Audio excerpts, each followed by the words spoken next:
Hey everybody, welcome to the podcast. I'm Karen Bryant. Pete Cummins. And so this is the MMA Heat podcast. Last week we tried out a new format where we went to five-minute rounds. I think it's a great idea. We toyed with having the minute in between rounds. We didn't do it last time. Found out we needed it. Yeah, well, there were a couple people who thought that we were a little rushed. I felt a little rushed. I felt a little rushed too. So we've got now our 2-minute countdown. We are going to have five-minute rounds today. We're going to be talking about UFC 185. We're going to break down Anthony Pettis. We're going to talk about Rafael Dos Anjos. We're also going to talk about Carla Esparza and Joanna Jędrzejczyk. And then round 5, folks, is something new. It's going to be called High Five in honor of the... Hi, old guy. Just those of you, 5 minutes with me. Just those of you who haven't been here since the beginning, maybe didn't realize that Pete's nickname was the HOG. HOG. He's neither high nor old, but... So did I tell you that somebody recognized me at the Invicta fight? So awesome. And he goes... hi, old guy!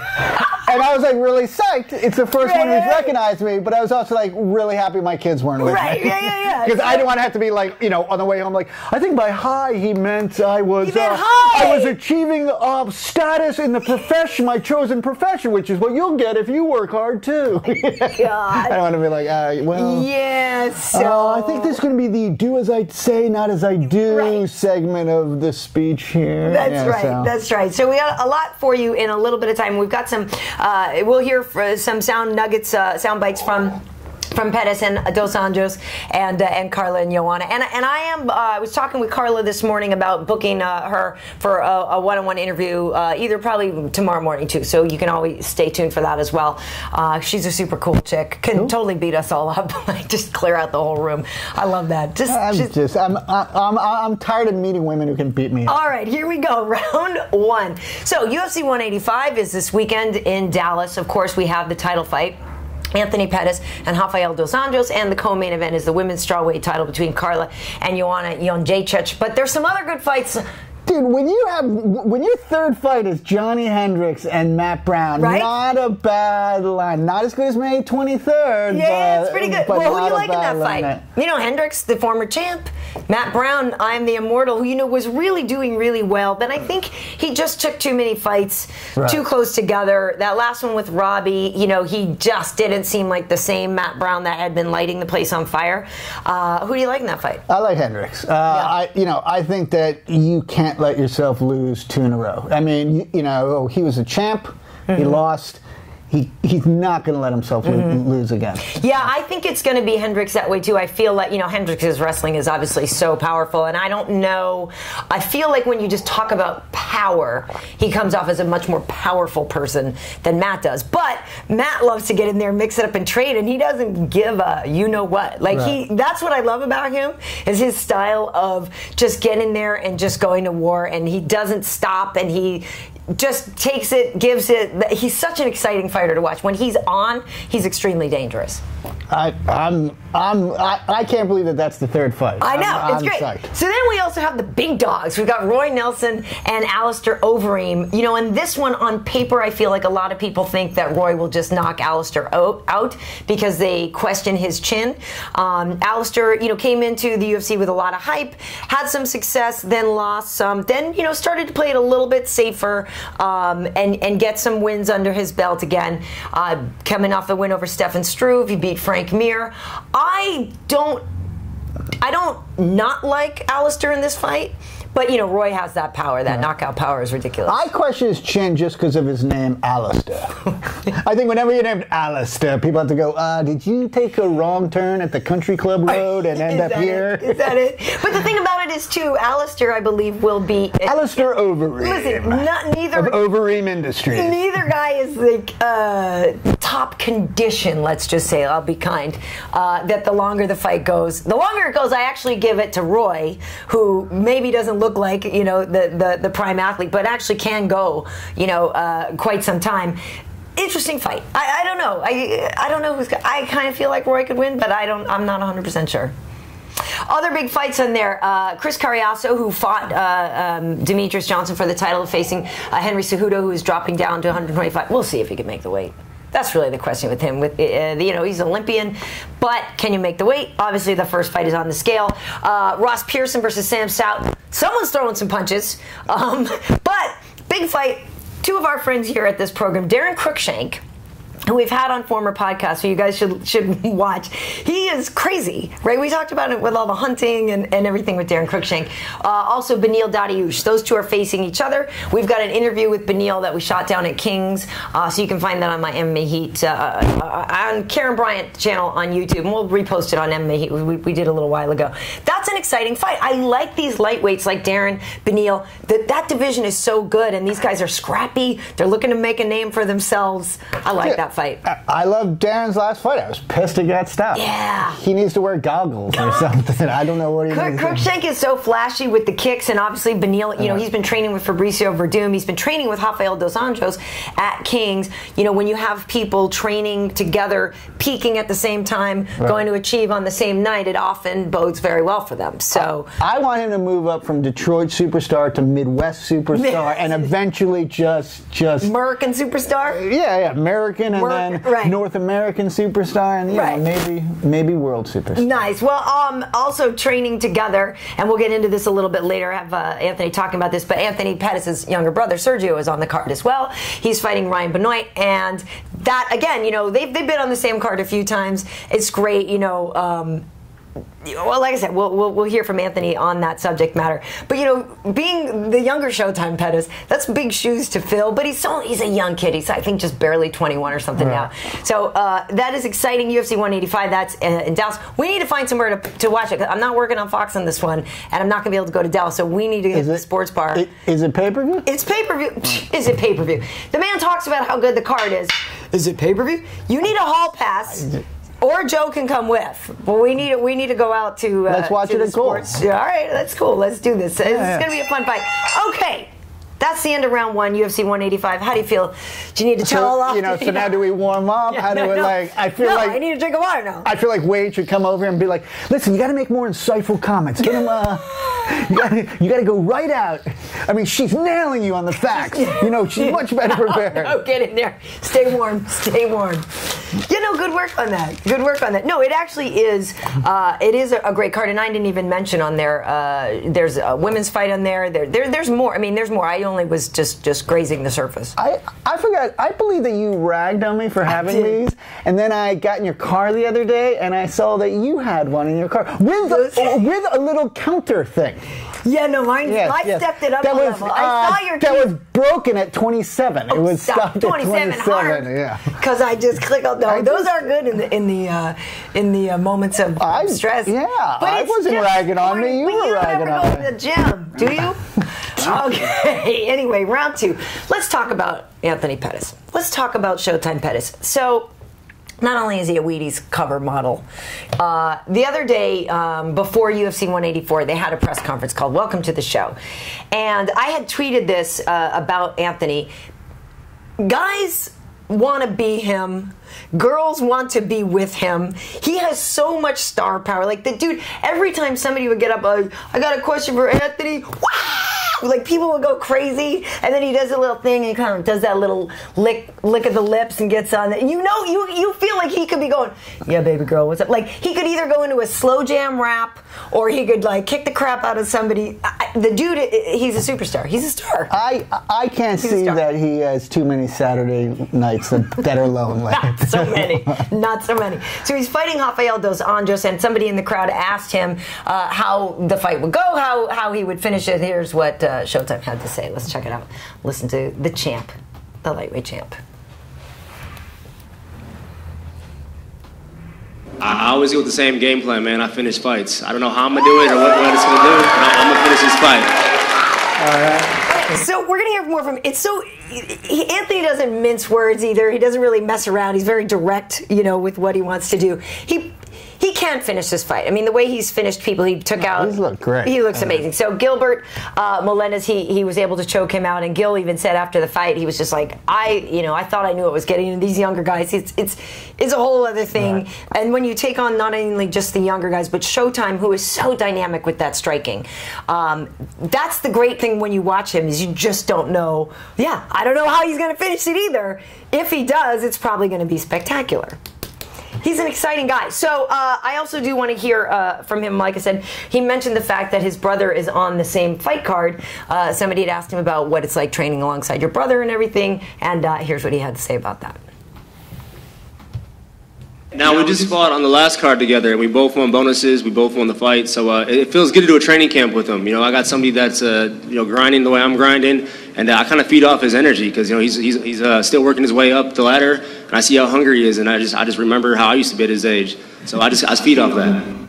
I love that. See, I don't get the idea that Anthony's not hungry anymore, but that is cool to have that reminder. So you, as the father of twin sons, do you see that with the boys when they're, doing something together? Like, do you see the sense of them building each other up, or do you see the sense of them? No, man. Maybe they're too young. I'm going to tell you, my kids are 9, right? Yeah. And they deal with each other. They're either like a old persnickety gay couple in which they're just like bickering back and forth, right, or else they're like in the octagon, yeah, and they're just and they will fight. Like, you will come out and they're just slinging punches. Like, what is going on? Well, he's got my Lego figure. Really? So you're like clobbering him in the head for that? You really right, did that? So no, they don't. Maybe they're too young. They don't build each other up at all. Maybe they're too young, but I could see, for Sergio, he's such a young guy.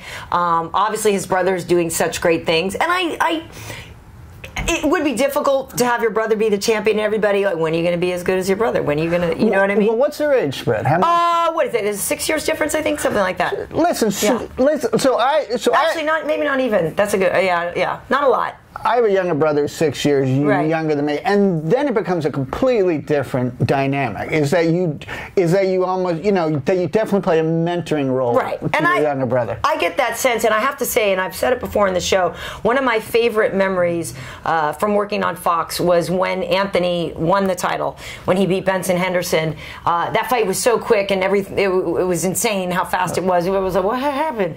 And we're in Milwaukee. That's where he's from, and he came up to the desk with us right after winning the belt, and it was so emotional because his father had passed away a long time ago, and he was going to take his belt over to his father's grave. I swear, I like never cry, but it chokes me up because my dad is gone too, and I understand that feeling of wanting to make sure they see it, and you're going to make them proud. But all of us on the up on the table were like, yeah, Anthony, that's great. Like, we were like, oh my god. But that was, to me, really just a great memory. He's a good guy, and I think he's an exciting, great champion. Did you look it up? It's a little over 6 years. Yeah, a little over 6 years. Right.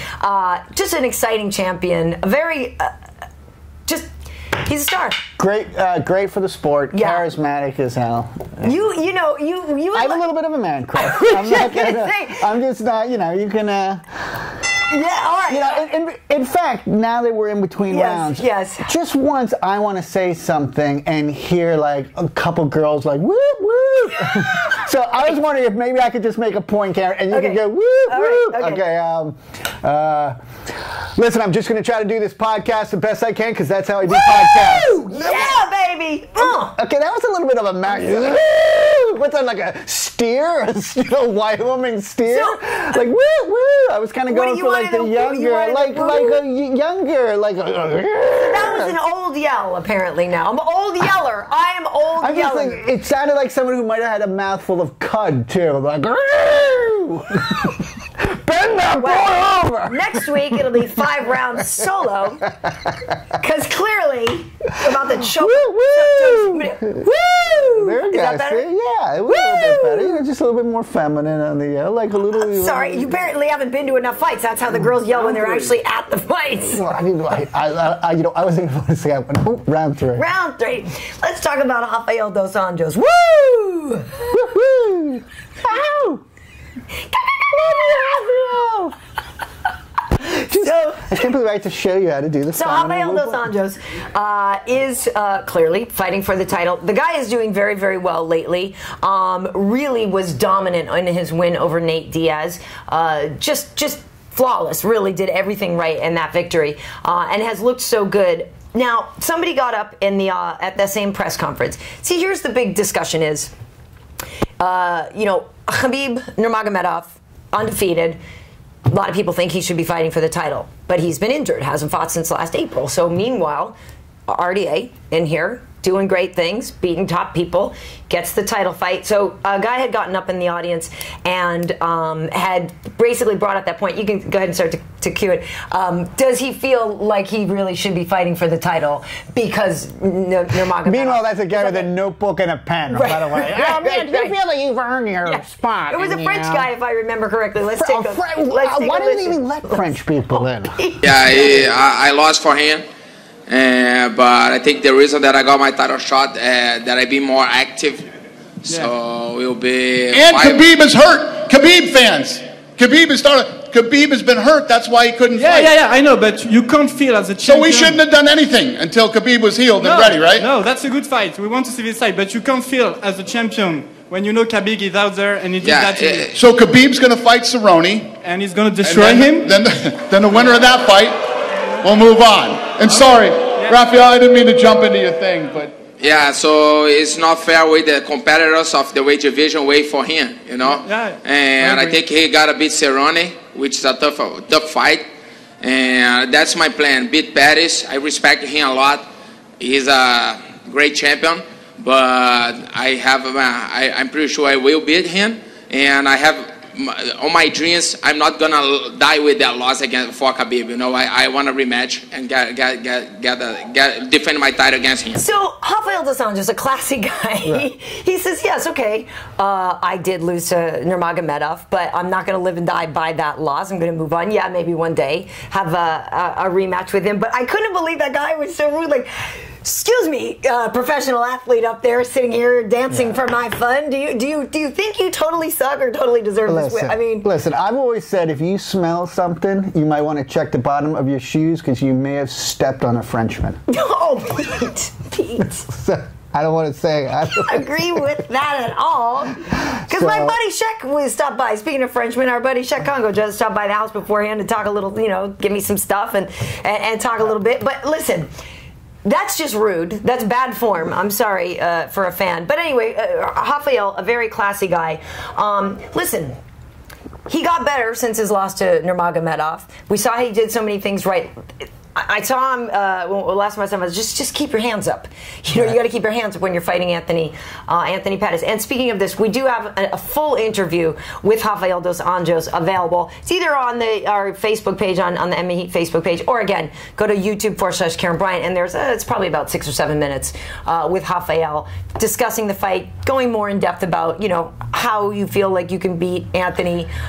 This is a tough fight. It's certainly a tough fight, but I feel like he's got a chance, certainly. And I don't think you split hairs with. He's a worthy challenge. I mean, listen, this is a great division. Al Iaquinta ranked 15th. Yeah, when you have somebody that good. That's insane. This is a great division. He's a worthy contender. Absolutely. Well, listen, like I said, Khabib has been out of action since last April when he beat Rafael dos Anjos. But since then, dos Anjos has beaten Nate Diaz, Benson Henderson, Jason High. So it's not that he's just sitting there, at home goofing off. People haven't beaten. I mean, he knocked Benson Henderson out. He knocked him out. Right. Nobody had knocked Benson out before then. So I think the guy is legitimate. And yes, the lightweight division is incredible. But I'm really looking forward to that fight. He's training down at King's. Look for some great Muay Thai. Look for those knees. And like I said, he's got Beneil Dariush in the same weight class there that he's been training with. So they've been going hard. They've been going strong. I think it's going to be a good fight. Okay. Who are you giving it to? Oh, I don't know. I feel like you can't. Oh, and now there's an emergency signal. Listen, if you're going to abduct a child, do not do it during our... Wow, that was really interesting. Okay. Oh, wait, now... Inconsiderate. That was round 3. Okay, so we had a pause. That was an emergency. That was... what do you call it? An Amber Alert. It was an Amber Alert. But that's what I'm saying. And that's force majeure. We got an extra couple seconds in the round. God, that was radical. That kind of took me out of it for a second. Amber Alert? Yeah. No, I mean, no, seriously, if you're going to be a child abductor, at least have the common courtesy to do it after, not 9 to 5, okay, during business hours, please. No, it's like, I remember last night there was some helicopter going around, some police helicopter going around our neighborhood at like 3 a.m. Yeah. And it woke me up. And the first thought was like, honestly, criminal, do you 3 a.m. in my neighborhood? Come on now. And I was like, I better make sure the door's locked. Did you call it a police helicopter? You know what they're really called, right? Police choppers? Ghetto birds. You come on. Sorry, Mr. Privilege. You never heard. I don't even know what that was like a gang surfing sign. Someone stole my surfboard. You've never heard Ghetto Bird? You don't listen to enough Biggie Smalls music, apparently. And I believe today is the anniversary, I think, of Biggie's death. Dude, are you saying that I'm not a Biggie? Round four. Or else I would have Biggie Smalled you. Oh, my goodness. 2 more rounds, folks. Round 4. So, let's talk about the women's fight here. The co-main event, the champion Carla Esparza versus Joanna Jędrzejczyk, who is Polish, was not on The Ultimate Fighter. And at this press conference, I asked the ladies a couple questions. Let's hear from Joanna first. I asked her about not being on The Ultimate Fighter and now getting to fight for the title regardless of that. So let's take a listen to Joanna. Hello, everyone. So, last year I didn't expect that I'm gonna make 115, but I did it for UFC, for Dana White, and you see, you do not have to be in tough. You can be a champion if you do just good 2 fights. So, I'm gonna be a champion. It's gonna be my 3rd fight in UFC, and I'm gonna be a champion. You're gonna see it in 2 weeks. So I like this girl because she's feisty. Her last name is very difficult to pronounce. Jędrzejczyk. Yeah, how do you know? I looked at it and just gave up. I was like, non-American girl. Yeah, Joanna, non-American is what I'm calling her. Yeah. Well, we get stuff at work sometimes at Fox. They literally give us soundbite files. Consonant land. Of people saying their name so that we can get it right. But anyway, she said to make it easy for you, you can just call her Joanna Champion from now on. Really spunky girl. We met her after her fight with Joanna Lima, and then she also beat Claudia Gadelha. She's lovely when you speak to her afterwards. Right. Just a really, really engaging, nice girl, talented striker. She's going to be a lot of fun. I think she's got a chance. However, let's hear from Carla, the champion, because this woman knows what's up. Carla don't play around. Let's listen to Carla. Joanna definitely came out of the woodwork. She's someone that I didn't know a lot about before seeing her fight in the UFC.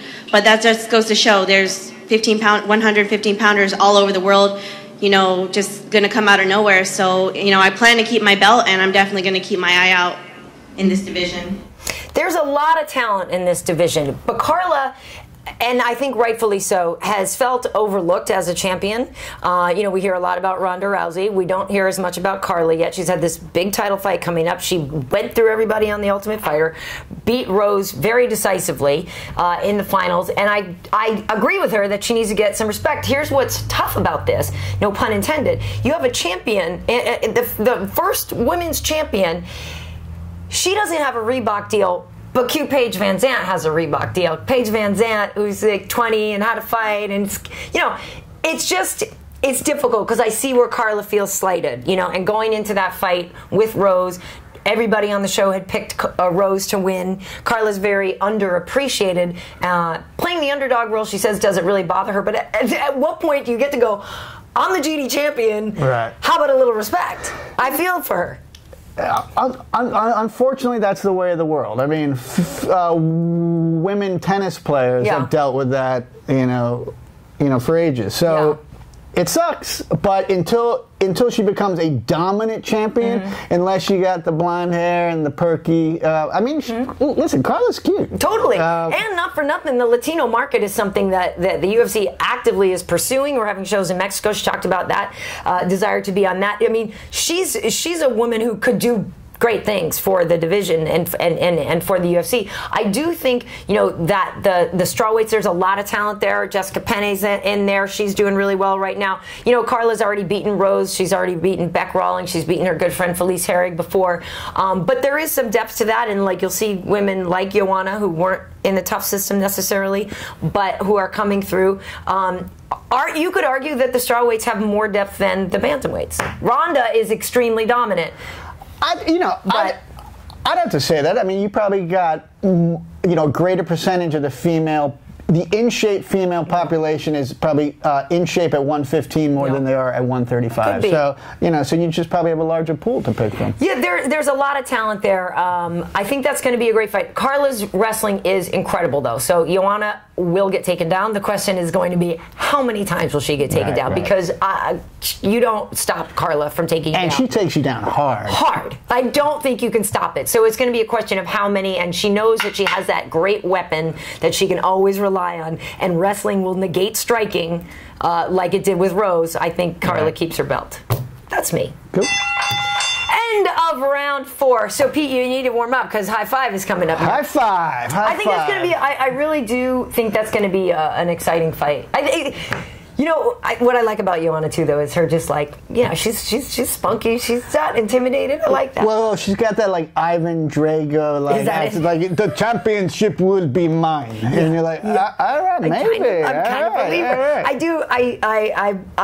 Yeah, it's going to be a fun fight. It's going to be a really good fight. And like I said, before that we got Matt Brown and Johnny Hendricks. Your brain's going to explode on Saturday night. Got to make sure you're well oiled and lubricated and. Liquid motive. That's what I mean. Oh, come on, you know what I'm talking about. Are you going to bring?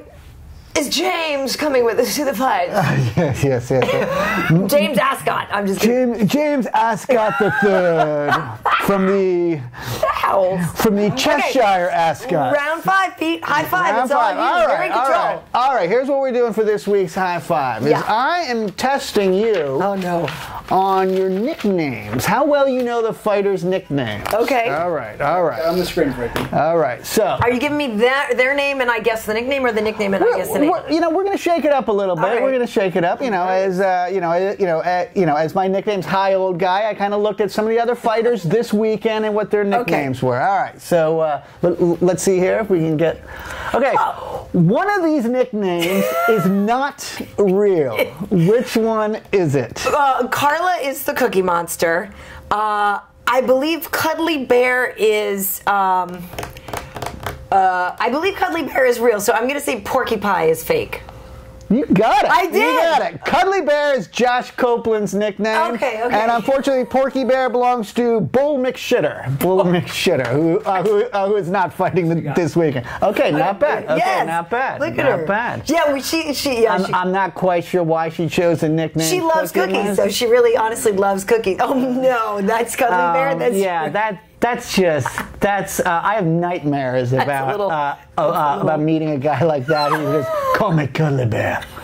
Oh my God, totally. That's your prison roommate, isn't it? All right, one of these is not real. The Auditor is not real. This is not Kraus. No. The Auditor is fake. Okay. Right. Okay, the Messenger is Henry Cejudo. Okay. And the Librarian, which I need an explanation for why your nickname would ever be the Librarian. Is that because you do the Dewey Decimal System on people? Yeah, I don't know. Is Jake Lindsay? Okay, nickname. All right. See, I didn't know that. The Librarian. Also, the Messenger also. I file you. Oh my God. Jared Hammond also used to be the Messenger.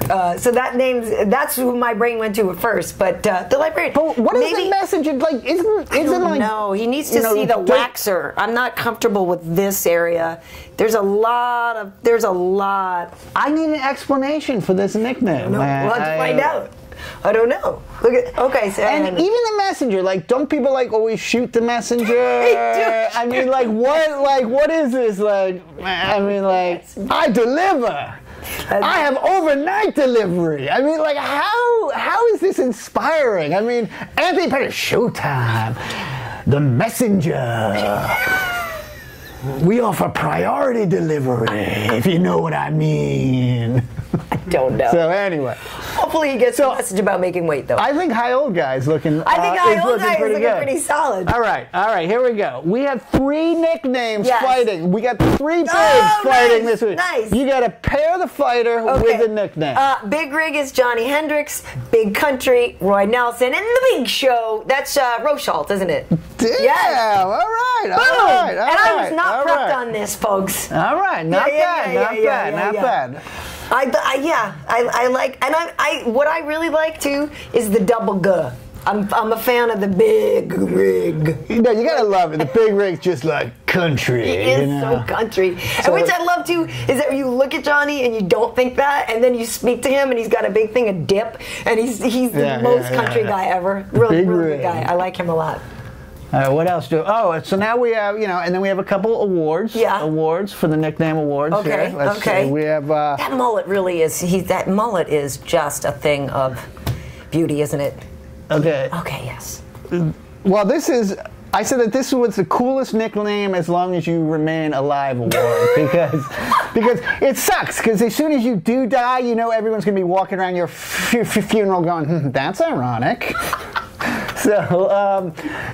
Stay alive, An awesome nickname. I mean, it is an awesome nickname. What do they call me? The Immortal. But you gotta be alive. The moment you die, whatever you do, I will find you. It becomes ironic. Sorry. Yes, Matt Brown. He's a heck of a fighter. And didn't he technically die at one point? Yes. So that's why it's called the Immortal. But you're just. What's it? You're Jill. 20 seconds. High five. High five. Okay, and then the next one is the award for the scariest nickname of your new prison cellmate goes to Alistair the Ream Overeem. Because if you're going to be sharing a cell with somebody, I don't think you want to share with the Ream. I'd rather share with the librarian. That's who I want to spend my time with. Very nicely done. First ever high five. High five. Done. Well, you very good on the nicknames. Hey, I know a couple of things. No, and in fact, at home when Wade was prepping your graphics, he was like, no, you can't come in here. I can't have you look at anything. So that was. Yeah, I'm gonna have to get a little tougher on you if we do any more quizzes. Wow. Yeah. Well, that's good. Good fights. Good card. I'm excited about this, folks. We've done our rounds now, and we just want to wrap it up. I think the minutes in between rounds worked. I think the minutes in between rounds work. Hopefully, we were a little bit more relaxed, more relaxed. Now, there were a few people, who were like, "Oh, Pete's not doing as much sex jokes," so I just feel like I got to throw in a couple booby and titty jokes. So anyway, a booby and a titty walk into a bar. No, I'm completely kidding. A booby and a titty. I got nothing. Booby and a titty walk in a bar, and they each order vodka and tonic. Actually, not a very funny story. Just quite factual. Oh my God! So Pete, you were tweeting. You tweeted on the night of Invicta. I did. Have you tweeted since? I have. I put out a couple tweets. Did you? Yeah. Mind Noogie. Yes, Sign up. Mind Noogie. Sign up. Then the weekly question that I asked, to which I already know the answer. Have you been taking the Alpha Brain? You know what? I think for a high five segment every week, I'm going to take. Otherwise. Oh no, I got to do it every day, right? Yeah, you're supposed to do it every day. Okay. If not, give it back. It's expensive. Okay. No, you know what? I'm going to start taking Alpha Brain. So if you guys go to MMAheat.com/onnit, ONNIT, we'll give you 10% off things like Alpha Brain. I heard that they got their the Total Primate Care packages back in. Those things are awesome. I love my new mood at nighttime. It's great. Wade had just, I don't know, you didn't see it, but he had pulled up your Twitter page there, so that was good. Nice. So you can follow me at Karen Bryant, Karyn Bryant, like Kobe, except I'm a Celtics fan. Is Kobe, is he still going to try to play, isn't he? Or is he done? Yeah. It's just let it go. It's kind of weird that the Lakers suck now and the Clippers are good. It's like a bizarre. It really is. The world is all turned around. And so, again, Look for my interview with Rafael dos Anjos. Also, I've got an interview with Beneil Dariush, and I am planning on talking to Carla tomorrow, so we should have that up as well. You can always look for all that stuff on our Facebook page, MMA Heat, or YouTube /Karen Bryant, also YouTube /MMA Heat. If you want to see that whole entire Welcome to the Show press conference, it's quite entertaining, actually. You hear from Johnny Bones Jones a lot. He was in a great mood that day. Weidman, we got some Vitor in there, and again, I should let you know that we have a lot of individual interviews from that day as well. Great one with Vitor. You know, I know a lot of people think he's a little nutty, but I actually really like him. So Nutty's good. Nutty's a positive thing. So we're good. Nutty. No, we're good. We're not a nut-free zone here. Who? What? Power? Empower. Oh, yes. Oh, so I was up in San Francisco over the weekend. Ran into Ramsey Nijem. He called somebody out. I have it here on my phone. We're going to upload this. We're going to find out who Ramsey Nijem wants to fight next and where he wants that person, and it would be a good fight. So is that an exclusive call? It's an exclusive that we shot up at Empower when he was training with our good buddy Tark. So look for that as well. So that is it. Hopefully you guys enjoyed the show, the big show. Cool. And enjoy 185. We'll be back next week to talk all about it. See you later. Have a good one.